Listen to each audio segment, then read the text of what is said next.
Alright, starting off first here with an older $2 bill. We will get into more modern $2 bills here as we go. This is a 1953 $2 bill. Now we can see that it has the red seals and serial numbers, and that's because that's the older style that they used in 1953 and some other dates. So that overprint of the seal and the numbers are inverted. Of course, you can see they're upside down and on opposite sides of the bill. This bill ended up selling for over $10,000 at auction. Keep in mind, of course, the grade. It's graded by PCGS. The grade will matter as well, which is the condition of the bill. Now here's a 1953 $2 bill, not in the best condition at all. Pretty rough shape here, right? But it does have a very nice mint error. It has a stuck digit error. So as we zoom in here on the serial number, you can see that that 7 there is the stuck digit. So you can look for that on all kinds of different bills, not just 1953 $2 bills. That is an error that has taken place on dollar bills as well, of course. This $2 bill, graded by PMG, sold for over $3,800, nearly a $4,000 bill. Can't beat that.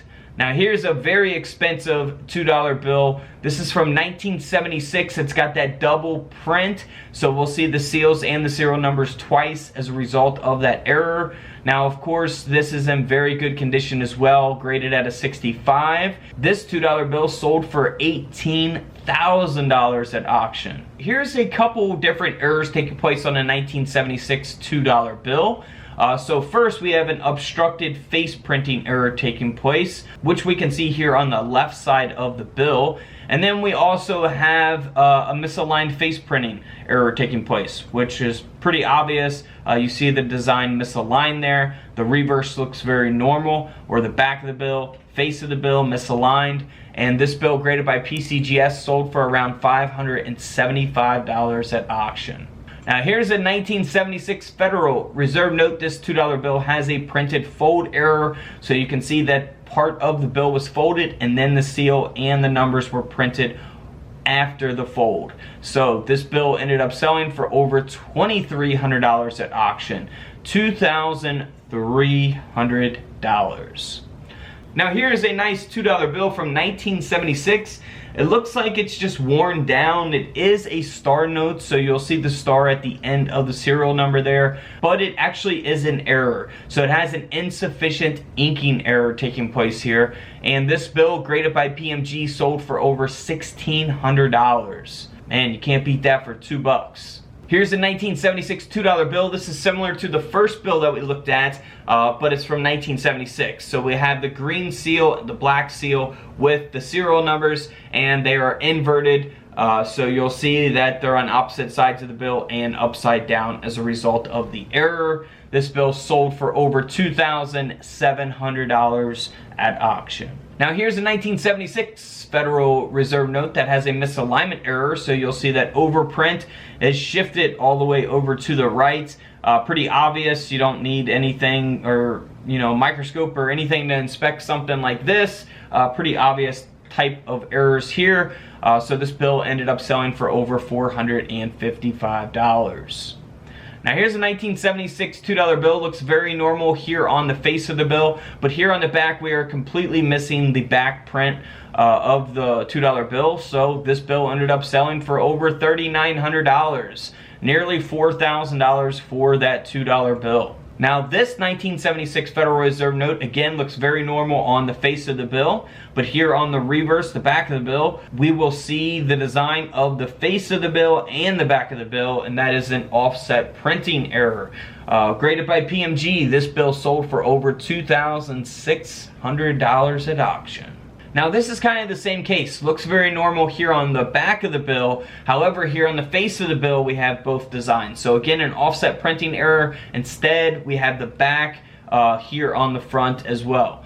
So this bill ended up selling for over $800. Now here is a $2 bill from 1976, not in very good condition at all. However, it does have a paper jam error, as we can see here as we zoom in here on the right corner of the bill. This $2 bill ended up selling for over $585 at auction. Now here's a 1976 Federal Reserve note that is valuable. It's sold for over $1,000 at auction. Looks normal on both sides of the bill. However, it's got a mismatched prefix letter. So here on the left side of the bill, it starts with H and ends with A. Here on the right side of the bill, it starts with B and ends with A. So the numbers and the letters are supposed to be matching on both sides of the bill. In this case, it starts with H. The right side starts with B. So the H and the B are mismatched prefix letters there. So always check both sides of your bills. If they are mismatched, one number is mismatched from the other side, it could be valuable, over $1,000.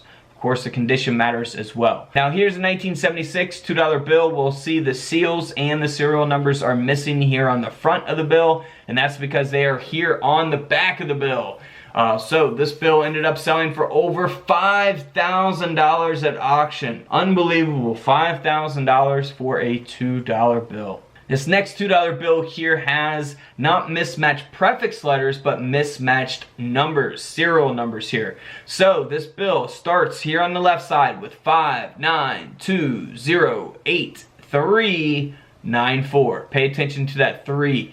Over here on the right side, 59208494. So it ends in 494, left side ends in 394. So the 3 and the 4 are mismatched. Again, I cannot stress it enough, make sure you check both sides, because if they are mismatched like this, you can get some good money for it, especially if it's in good condition like this.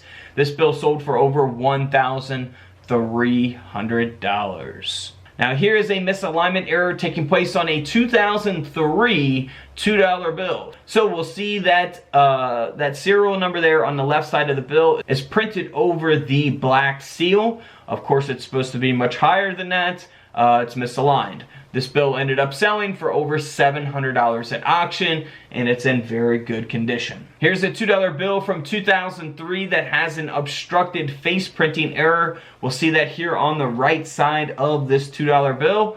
And this banknote ended up selling for around $330 at auction. So always check your $2 bills, your $1 bills. Some of these errors can take place on different denominations, $5, $10, $20 bills, $50, $100. Always check them. You can go to the bank and actually ask for $2 bills. Sometimes they have stacks of them. Sometimes they won't have any. But you'll never know unless you actually search for them. Alright guys, don't forget to subscribe in the middle. Feel free to check out the videos to the left of me. And until tomorrow, I'll see you guys in the comment section below. This is Couch Collectibles, and this is where I disappear.